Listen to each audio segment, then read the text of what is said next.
Salut et bienvenue, n'oubliez pas de abonner pour plus d'actu Paul Biya. Il s'agit d'une révélation exclusive faite par le journaliste politique Rémi Ngono, ce samedi 26 mars. Le pape des dossiers noirs affirme que le sérail est en panique depuis quelques heures. Dans un teasing publié, il y a quelques heures, le journaliste consultant de RFI et France 24 annonce que le chef de l'État camerounais n'est ni trouvable, ni joignable depuis le début du week-end, faisant craindre le pire à ses proches collaborateurs. Le journaliste promet donner plus de détails sur cette affaire dans quelques heures. Toutefois, il n'est pas superflu de rappeler qu'il y a quelques jours, Paul Biya et la première dame étaient annoncés à Genève par un vol d'urgence pour le voyage du chef de l'État. Selon le lanceur d'alerte Jorel Jacques, en serait une évacuation sanitaire.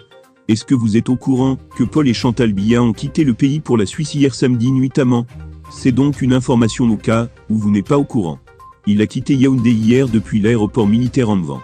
Il est venu se soigner, a écrit le lanceur d'alerte. Le dernier séjour du chef de l'État en Suisse a occasionné des manifestations de certains Camerounais de la diaspora aux alentours de l'hôtel intercontinental de Genève. Plus d'une centaine de Camerounais avaient protesté pendant plusieurs jours sous bonne garde contre la présence du président de leur pays à Genève.